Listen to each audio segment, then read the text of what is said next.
Assalamualaikum dan salam satu Malaysia Nasional 8 bersama saya Syahril Sarapudin dan saya Farhatul Lasyati Osman. Berikut paparan utama edisi Selasa 28 Mac.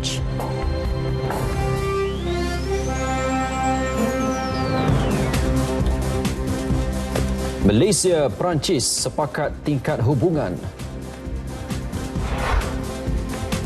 Kes rempuh remaja berbasikal, wanita mengaku tidak bersalah. Presiden Perancis François Hollande pagi tadi tiba di sambutan negara di dataran Parlimen. Yang di-Pertuan Agong Sultan Muhammad ke-5 menyambut ketibaan Hollande. Presiden Perancis itu tiba semalam untuk memulakan lawatan rasmi 2 hari ke negara ini. Turut hadir Perdana Menteri Datuk Seri Najib Tun Razak, timbalannya Datuk Seri Dr. Ahmad Zahid Hamidi, Menteri-Menteri Kabinet serta yang di-Pertua Dewan Negara dan yang di-Pertua Dewan Rakyat.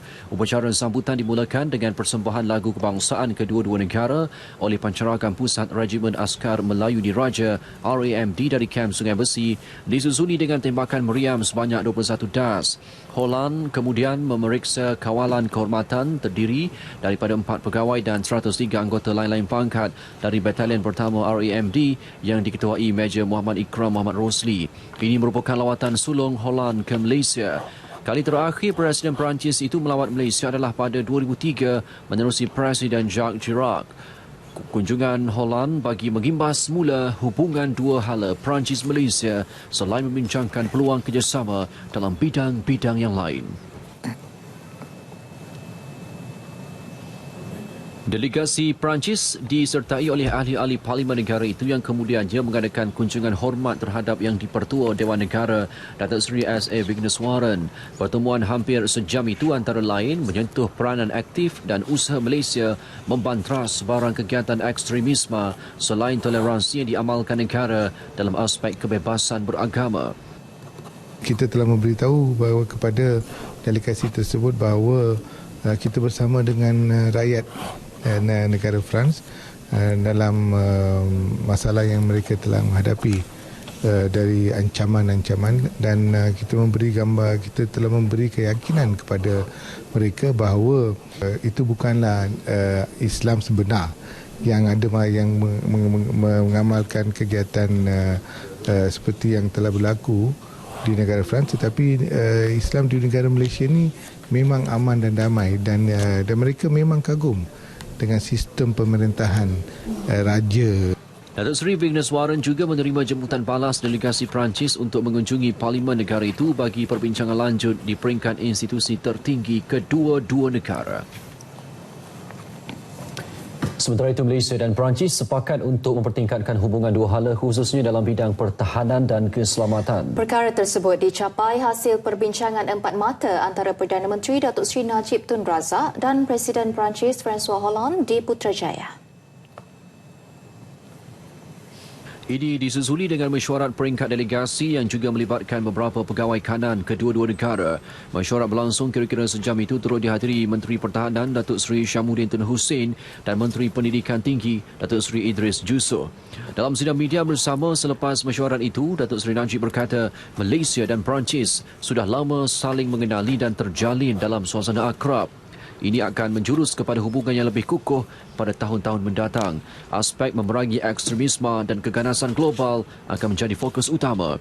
I shared with President Hollande our experience in Malaysia and some of the challenges we face, and we agree that we should work together. And one of the things I did was to present to President Hollande a copy of our de-radicalization module, which has been successfully carried out in this country with success ratio of about 95%.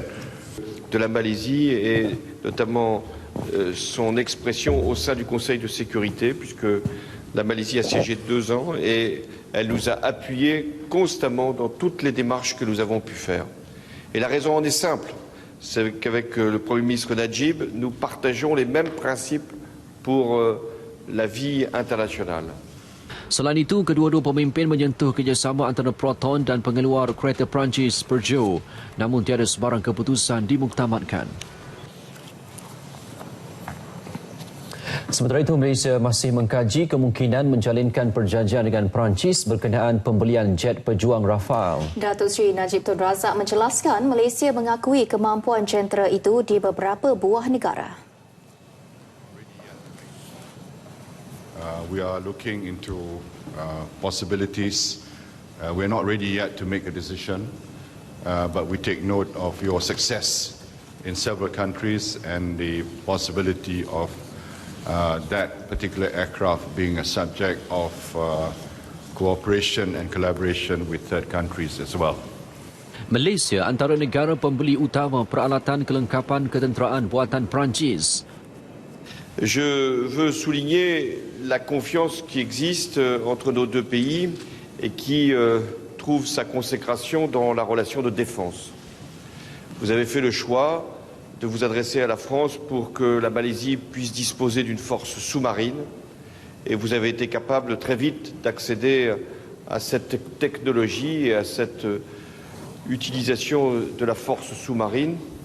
Minggu lalu, pesawat tempur pelbagai peranan MRCA Rafale buatan Perancis membuat pertunjukan sempena pameran antarabangsa maritim dan aeroangkasa Langkawi 5 2017. Terdahulu, Datuk Seri Najib dan Presiden Holland menyaksikan majlis menandatangani dua surat hasrat berkaitan pendidikan dan pertahanan. Perjanjian berkaitan pertukaran dan maklumat sulit kerjasama pertahanan ditandatangani Menteri Pertahanan Datuk Seri Hishamuddin Tun Hussein dan rakan sejawatannya dari Perancis, Jean-Yves Le Drian. Manakala perjanjian pendidikan ditandatangani Timbalan Naib Chancellor Universiti Putra Malaysia, Dr. Virenugan bagi pihak Malaysia. Ketua Pengarah Presiden Pusat Kerjasama Antarabangsa dalam Penyelidikan Agronomik bagi Pembangunan Perancis, Dr. Michel Eddy. Perjanjian itu adalah berkaitan lanskap pertanian mapan di Asia Tenggara. Lawatan rasmi Presiden François Hollande berpotensi untuk menarik lebih banyak syarikat dari negara itu untuk melabur di Malaysia. Menteri Perdagangan Antarabangsa dan Industri Datuk Seri Mustafa Mohamed berkata setakat ini terdapat sekitar 270 syarikat Perancis beroperasi di negara ini dengan nilai pelaburan berjumlah 15 bilion ringgit. Perancis merupakan salah sebuah superpower, economic power, satu kuasa ekonomi yang besar di dunia dan kita yakin dengan lawatan ini akan meningkatkan lagi profil Malaysia negara Perancis dengan infrastruktur yang baik di Malaysia, yang cekap, pentadbiran yang cekap, maka Malaysia terus mendapat perhatian daripada Perancis. Datuk Seri Mustafa berkata demikian kepada media selepas menyaksikan Majlis Pemeteraian 6 Perjanjian Persefahaman MOU melibatkan syarikat dari kedua-dua buah negara.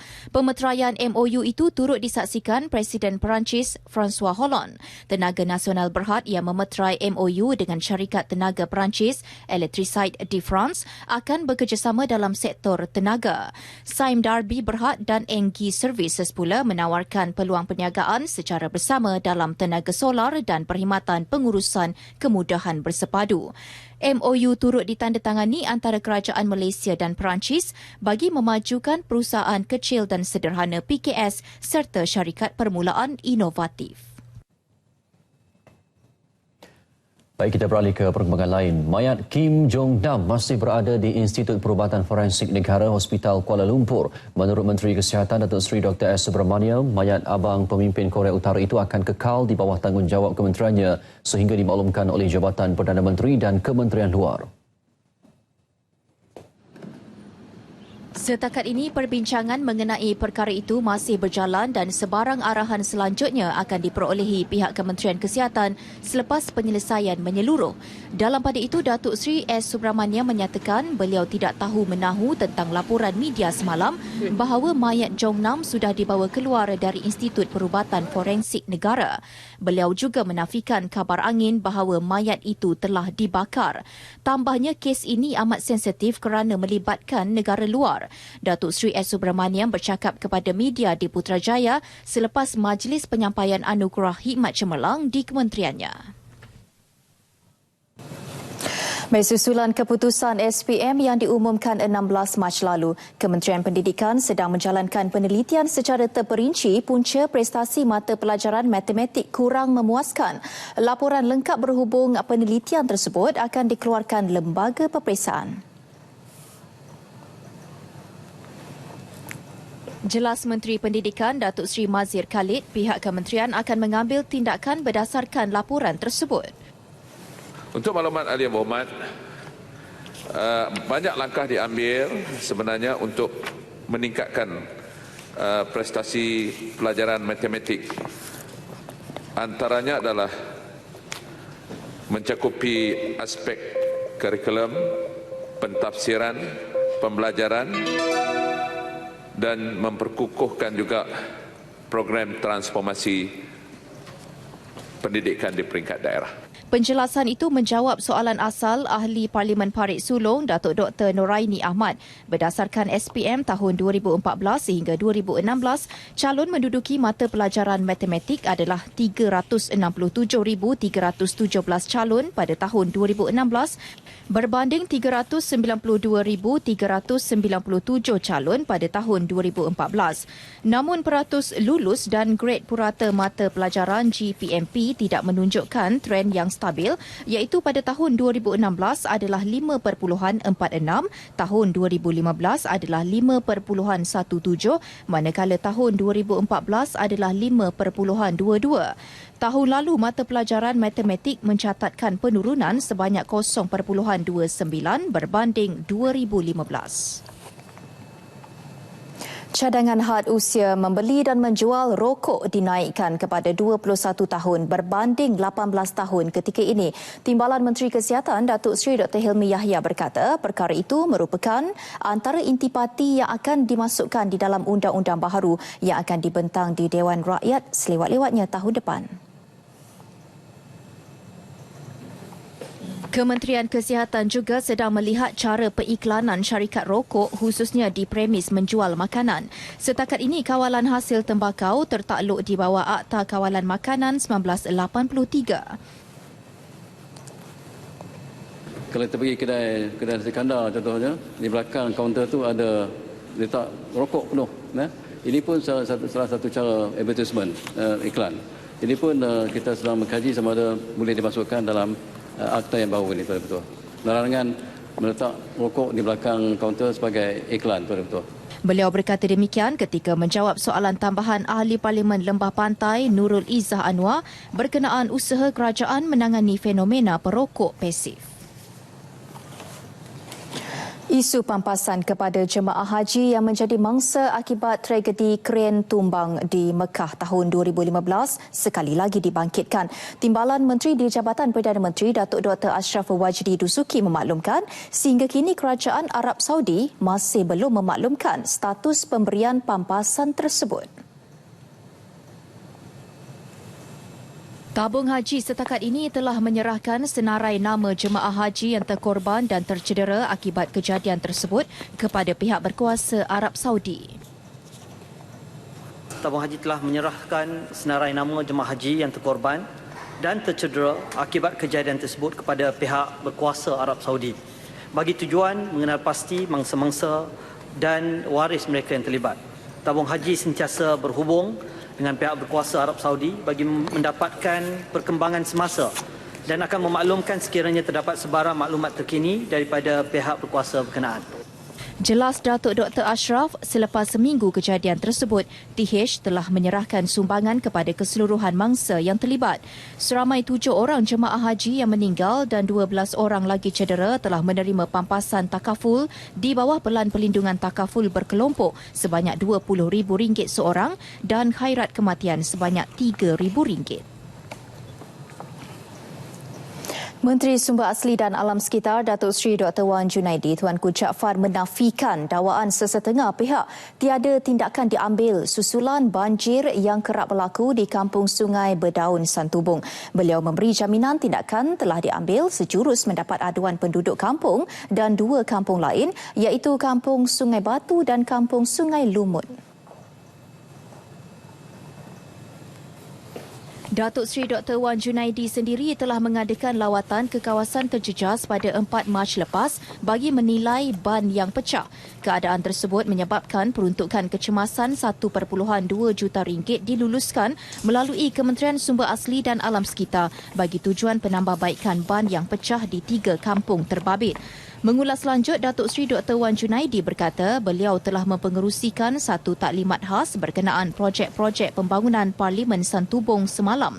Beliau yang juga ahli Parlimen Santubong telah mengarahkan agar proses penambahbaikan disegera kerana keadaan 3 kampung terbabit semakin kritikal. Jadi pada 24 bulan dah melantik kontraktor dan sekarang hanya menunggu kontraktor itu masuk ke kawasan.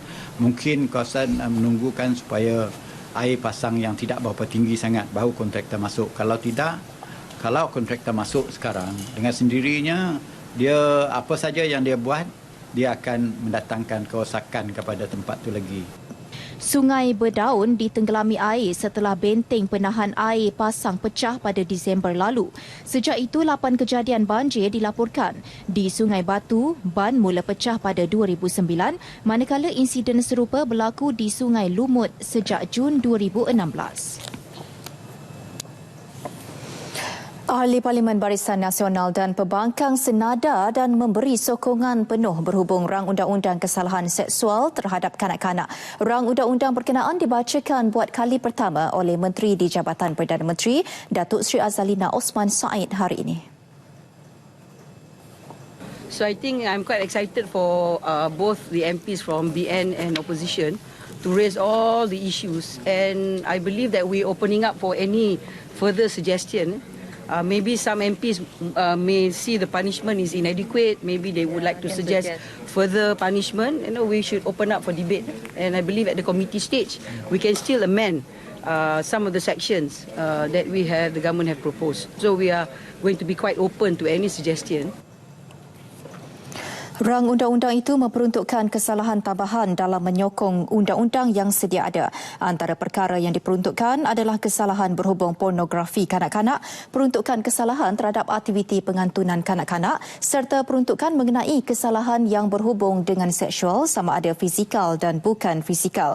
Mana-mana individu yang mengetahui sesuatu perkara seumpama itu namun tidak melaporkan kepada pihak berwajib juga akan diambil tindakan. Mahkamah khas bakal diwujudkan bermula di Kuala Lumpur dan akan dibina di kawasan lain sekiranya ia diluluskan nanti. Undang-undang ni sangat penting because whatever yang kami tak cover di dalam Akta Kanak-Kanak then is covered through this undang-undang. Sebab Akta Kanak-Kanak we are more towards melindungi kanak-kanak. So perpetrators ni yang escape lah. So that's why kami mengalu-alukan akta ini sebab dia cover very extensively, especially si pelaku. Walaupun ada perbezaan sebelumnya dan beberapa hal mendasar, alhamdulillah hari ini bila bercakap tentang masa depan, kewajipan kita mempertahankan dan melindungi anak-anak, pada saya bukan sahaja 115 tapi kesemua 222 orang ahli parlimen wajib mendukung sepenuhnya dan harus ada penyelesaian secara holistik kerana kita difahamkan daripada pihak DRM sendiri dari segi penguasaan literasi semuanya harus bergabung tenaga untuk memastikan pendakwaan itu berjaya. Saya juga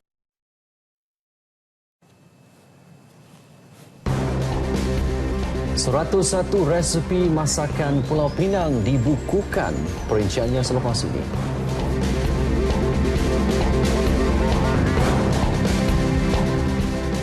$82% daripada projek Aku Janji Kerajaan Persekutuan AKP bernilai lebih RM72 bilion yang menjadi manifesto pilihan raya umum yang lalu siap sepenuhnya. Menurut Timbalan Perdana Menteri Datuk Seri Dr. Ahmad Zahid Hamidi, usaha melengkapkan baki AKP berikutnya dijangka selesai tahun ini. Beberapa inisiatif utama akan menjadi fokus, antaranya menangani kos sara hidup, pembangunan infrastruktur bertaraf dunia, transformasi luar bandar serta pendidikan. Datuk Seri Dr. Ahmad Zahid berkata perkhidmatan akses jalur lebar turut diperluas. Ia menerusi penyediaan 200,000 pusat internet baru, pembinaan 9 sekolah serta 161 projek baik pulih sekolah daif di Sabah dan Sarawak. Melalui AKP, kemudahan perubatan hemodialisis di 22 hospital dinaik taraf, manakala jalan luar bandar berturap hampir 6,000 kilometer disiapkan. Datuk Seri Dr. Ahmad Zahid menyatakan demikian dalam satu kenyataan media. Selain itu, perkhidmatan MRT, penyambungan jajaran LRT dan pembinaan lebih 200,000 rumah mampu milik berjaya disiapkan. Melalui program strategi Lautan Biru Kebangsaan NBOS, 5 pusat transformasi bandar UTC dibina di bandar, manakala 8 pusat transformasi luar bandar RTC didirikan. Selaras dengan aspirasi tahun 2017 selaku tahun penyampaian, beberapa lagi projek janji PRU diteruskan. Ini termasuk peningkatan jumlah bantuan rakyat satu Malaysia dan pembinaan pusat anjung kasih di 5 negeri. Program e-usahawan dan e-rezeki membabitkan lebih 300,000 peserta dan projek landasan kereta api Pantai Timur ECRL dilaksanakan. Skim rumah sewa beli untuk penjawat awam terutama yang baru bekerja akan diperkenalkan di negara ini. Ketua Setiausaha Negara Tan Sri Dr. Ali Hamzah berkata cadangan itu diharap dapat dilaksanakan menjelang 2018 bagi mengatasi masalah pemilikan rumah di kalangan kaki tangan kerajaan. Mungkin di peringkat awal masa gaji mereka masih rendah lagi, gaji permulaan, baru nak mulakan keluarga yang muda lagi, banyak expenses yang lain atau perbelanjaan yang lain. Jadi rumah tu kita bagi sebagai sewa, akhirnya diberi peluang untuk beli rumah tersebut. So oleh kerana dari segi kos kita nak cari model yang terbaik, jadi itu adalah dalam perancangan kita sekarang. Menurut Tan Sri Dr. Ali, cadangan baharu itu dalam peringkat perbincangan dan akan dibawa kepada Jabatan Perbendaraan sebelum dikemukakan kepada Perdana Menteri. Tambah beliau, skim itu secara tidak langsung akan membantu kaki tangan kerajaan menyewa sebelum mereka mampu membeli rumah dan dalam masa sama memastikan penjawat awam memiliki rumah semasa bersara dari perkhidmatan. Beliau berkata demikian kepada media selepas merasmikan kompleks kediaman kaki tangan awam KKKA di Jalan Cochrane. Pembangunan semula kuarters ganti berkeluasan 3.9 hektar itu menyediakan 3 blok kuarters kelas G yang mengandungi 896 unit itu termasuk 8 unit bagi orang kelainan upaya OKU. Kompleks kediaman yang menelan kos sebanyak 220 juta ringgit itu telah bermula pada 8 Mei 2013 dan siap sepenuhnya pada 27 Januari lalu. Dalam majlis sama, Tan Sri Dr. Ali turut mengingatkan kaki tangan penjawat awam agar terus komited menjayakan segala perancangan serta meningkatkan kecekapan semasa melaksanakan tanggungjawab masing-masing. Katanya mereka seharusnya tidak mudah terpengaruh dengan sebarang anasir luar yang mampu menggugat dan menjatuhkan kerajaan.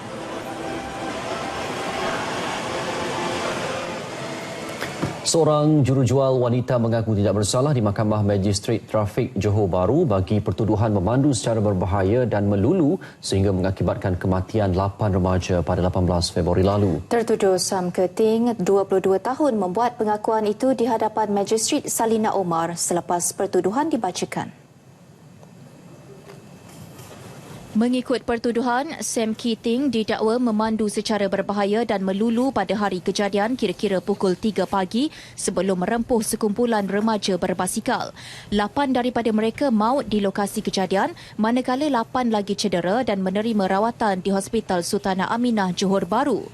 Untuk itu, dia dituduh mengikut Seksyen 41-1 Akta Pengangkutan Jalan 1987. Sabit kesalahan boleh dihukum penjara sehingga 10 tahun dan denda tidak melebihi RM20,000 serta lesen kenderaan digantung. Magistrate menetapkan jaminan RM10,000 dengan seorang penjamin selain pasport dan lesen memandu tertuduh ditahan. 13 April hadapan ditetapkan sebagai tarikh pengurusan kes. Pendakwaan dijalankan Pengarah Pendakwaan Johor, Roslan Mat Noor, manakala tertuduh diwakili Peguam Faizal Mokhtar dan Bustaman Menon Abdul Hamid Menon. Seorang pegawai rela Pengkalan Hulu Perak ditahan kerana disyaki terbabit dalam kes kehilangan shotgun atau senapang patah di stor senjata api Pusat Latihan Rela Wilayah Utara, Bukit Selambau, Sungai Petani. Menurut Ketua Polis Kedah Dato' Asri Muhammad Yusof, hasil soal siasat suspek berusia 55 tahun yang ditahan 18 Mac lalu mendapati suspek mengaku telah menjual senapang tersebut. Suspek menjual senjata api tersebut pada kadar harga RM1,000 hingga RM3,000 setiap laras. Polis kemudiannya menahan 14 individu yang dipercayai membeli senapang tersebut termasuk kepada orang awam, 11 anggota rela dan seorang anggota tentera. Kesemua mereka ditahan masing-masing 2 orang di IPD Kuala Muda, Sungai Petani, Kedah, 2 di IPD Selama dan 3 di IPD Kerian, Perak.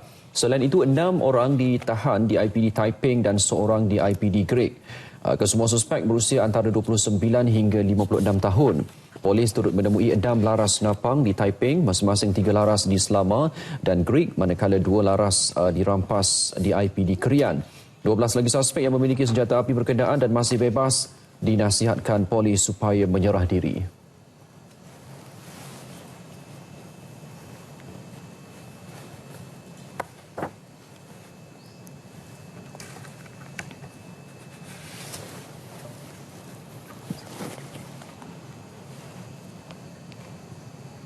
Kita menyuruhlah. Kita dah kena pasti kita menyuruh dia orang ditampil dan menyerah senjata api yang tanpa lesen ini diserah kepada Balai Polis Berdekatan. Kes disiasat di bawah Seksyen 7-2 Akta Senjata Api (Penalti Lebih Berat 1971) kerana memperdagang senjata api dan Seksyen 8 Akta Senjata Api (Penalti Lebih Berat) kerana memiliki senjata api tanpa lesen. Mayat 2 pelajar, Wan Zulkhairi Abdullah 14 tahun dan Harmizan Abdul Muttalib 16 tahun yang mati lemas ketika mandi bersama di pantai Sungai Karang di Kuantan sudah ditemui pagi tadi.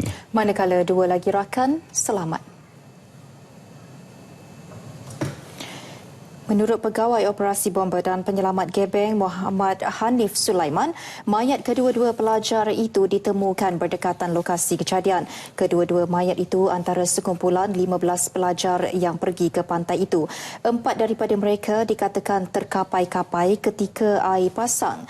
Kedua-dua mayat dibawa ke Hospital Tengku Ampuan Afzan untuk dibedah siasat. Dalam pada itu, malam tadi, Tengku Puan Pahang Tengku Hajah Azizah Aminah Maimunah Iskandariah berkenan ziarah keluarga mangsa di hospital tersebut. 3 mangsa culik warga Malaysia yang diselamatkan pada malam Ahad lalu dijangka dibawa pulang dalam masa terdekat. Menurut Pesuruhjaya Polis Sabah Datuk Ramli Din, usaha ke arah itu sedang dilakukan. Dan yang 3 ni sekarang ni diuruskan, dalam berurusan dengan pihak kami. Dan akan dihantar ke sana dulu, KL dulu untuk beberapa urusan dokumentasi dan sebagainya. Dan seperti mana yang sebelum ni juga, keluarganya telah diterbangkan ke Kuala Lumpur dan selepas itulah barulah akan dibawa balik ke Sabah. 3 warga Malaysia itu, Jumadil Rahim 24 tahun, Muhammad Rizwan Ismail 33 dan Fandi Bakran 27 tahun diselamatkan pasukan keselamatan Filipina dalam satu operasi di kawasan umum Punai Panglima Estino, Filipina pada malam Ahad. Sebelum ini 2 bangsa culik iaitu Abdul Rahim Sumas 62 dan Tayudin Anjud 45 tahun diselamatkan Khamis lepas. Kelima-lima mereka merupakan kru kapal tunda diculik sekumpulan lelaki bersenjata pada 18 Julai tahun lalu.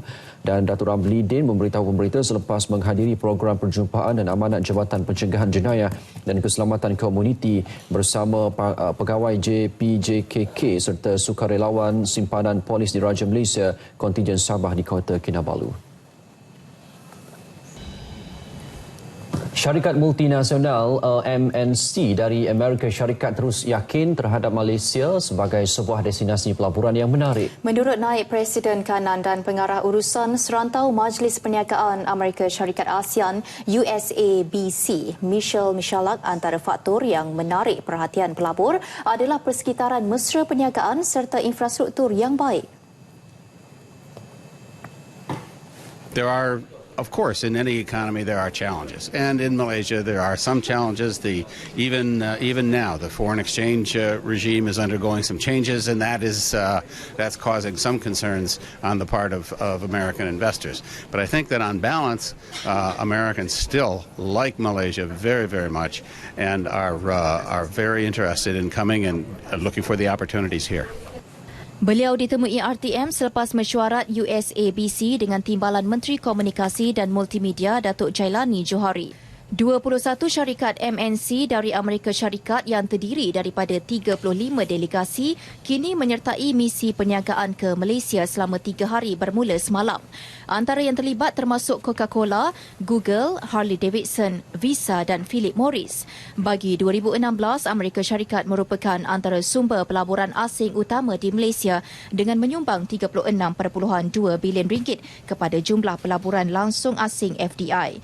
Syarikat-syarikat ini banyak melabur dalam industri perkhidmatan khususnya sektor elektrik dan elektronik, aeroangkasa serta petrokimia.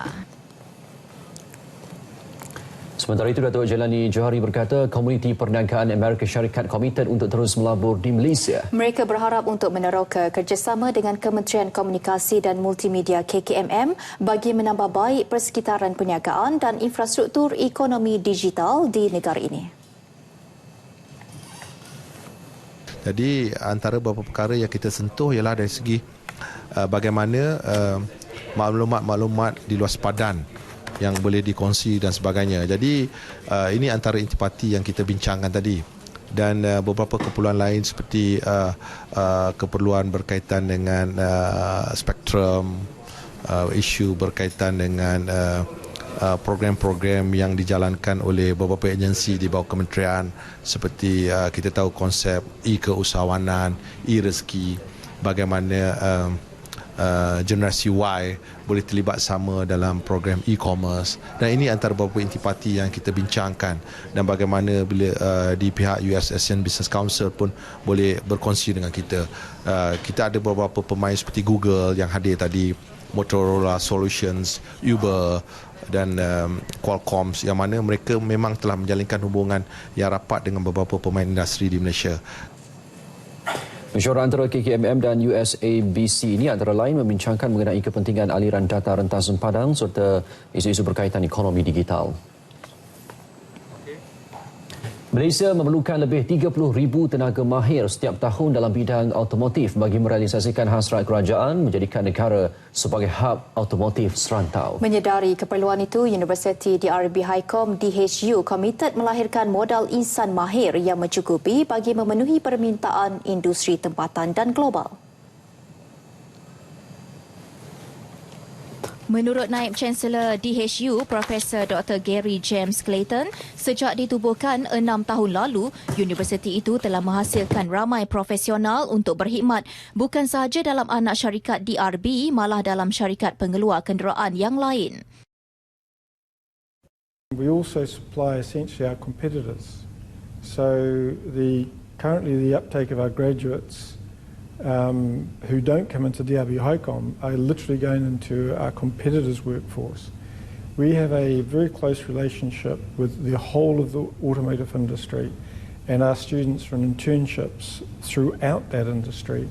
And by and large, over 90% of our students will be offered a job before they even graduate because of the internship. Sementara itu, graduan lulusan DHU Muhammad Hafiz Farhan Abdul Aziz berkata, universiti itu memberi peluang kepada pelajar mendekati proses pemasangan kereta di kilang jenama terkemuka dunia seperti Mercedes-Benz, Volkswagen dan Isuzu. Beliau yang mengambil jurusan sistem kejuruteraan pembuatan melihat peluang ini sebagai sangat berharga bagi meningkatkan kemahirannya. Cara pembelajaran kat sana saya boleh cakap apa yang diorang bagi dekat kita adalah 50-50. Maksudnya teori 50% and hands on 50%. So diorang lecturers akan explain ini how it goes, ini automotive sectors, ini yang kita perlukan. Dia akan ajar tentang theoretical. Persatuan Bola Sepak Negeri Terengganu PBSNT menyokong penuh hasrat Presiden baru FAM Tengku Mahkota Johor Tengku Ismail Sultan Ibrahim dalam melakukan perubahan demi kebaikan bola sepak negara. Perkara itu dinyatakan sendiri Presiden PBSNT yang juga Menteri Besar Datuk Seri Ahmad Razif Abdul Rahman ketika ditanya pihak media di Pulau Duyung, Kuala Terengganu. Jelas Datuk Seri Ahmad Razif lagi, PBSNT juga menyokong penuh dan menerima cadangan Presiden FAM itu untuk mengadakan mesyuarat pengurusan jawatan kuasa FAM di negeri-negeri termasuk di Terengganu sendiri. Kita amat mengalu-alukan. Lebih lagi Terengganu sekarang ini pun kan kita visit beautiful Terengganu.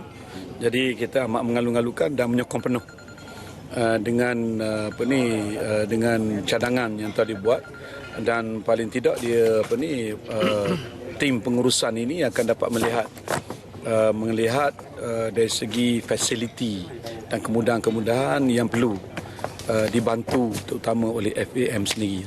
Datuk Seri Ahmad Razif berkata demikian selepas meraihkan pasukan Liga Premier Terengganu FA yang bakal menentang Sarawak pada suka akhir pertama Piala FA 1 April ini di Kuala Terengganu. Penyerang import Negeri Sembilan Bruno Suzuki dipilih sebagai pemain terbaik bulanan Persatuan Pemain Bola Sepak Profesional Malaysia PFAM Asiana.my bagi Februari 2017.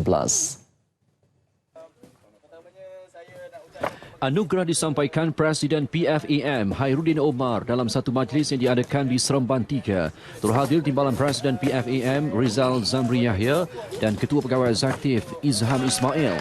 Pemain kelahiran Brazil yang dibesarkan di Jepun itu tidak menyangka anugerah pemain terbaik akan menjadi miliknya. I'm so very happy. Okay. Yeah. My teammates help me. Staff, management, teammate, all help me. I get this trophy. I'm very happy. Bruno menerima hadiah wang tunai berjumlah RM500 sumbangan 139 Associates dan MPV Sport Agency, trofi sumbangan Idea Shah, voucher barangan sukan dari Corbett dan gambar berserta bingkai pemain sumbangan Asiana.my. Anugerah tersebut dikelolakan oleh PFAM dan merupakan satu pengiktirafan kepada pemain bola sepak profesional. Sesi pemilihan dibuat melalui panel pemilih PFAM dan Asiana.my yang terdiri daripada pengamal media yang memilih dan menyenarai pendek 5 calon setiap bulan, dan undian akan dibuka kepada peminat bola sepak di Malaysia. Bruno menerima undian tertinggi sebanyak 1,689 undi, mengalahkan 4 calon lain iaitu Syakril Fikri, PKNPFC, Lutfullah Turaif, Terengganu FA, Dimitri Botrik, MISC MIFA dan Daw Bakari, PDRM FA. Baik, seterusnya menjelang penganjuran Sukan C dan Para ASEAN Kuala Lumpur KL 2017, Menteri Belia dan Sukan Khairi Jamaluddin Abu Bakar mengharapkan Tamasya KL 2017 mendapat liputan terbaik dan menyeluruh di rantau Asia Tenggara. Ia bagi memastikan bukan sahaja aspek keuntungan pelaburan oleh penaja melalui masa siaran dapat dimaksimumkan, apa yang lebih penting menjadi media mengukuhkan hubungan dan promosi kerjasama dalam kalangan negara anggota ASEAN. We want to make sure that we put on as best a show as possible, not just at the venues, but through the broadcasters as well. We want to make sure that the look and feel is exciting. I've spoken with John, trying to get as many angles as possible with the budget that we have. It's not going to be a full-blown Olympic standard, but it's going to be a very, very good show on TV. Khairi ditemui selepas Majlis Mesyuarat Penyiar KL 2017 di Petaling Jaya. Sebanyak 15 penyiar termasuk RTM terlibat untuk tamasya kali ini dengan 24 sukan bakal bersiaran secara langsung sekaligus menjadi edisi Sukan C dengan liputan langsung paling meluas dalam sejarah penganjuran. Baik, bersua kembali. Pulau Pinang sememangnya terkenal dengan sajian pelbagai jenis makanan selain pusat pelancongan istimewa. Kesempatan itu diguna seorang pakar masak dari Pulau Mutiara untuk mempopularkan sajian makanan masyarakat setempat menerusi buku resepi masakan.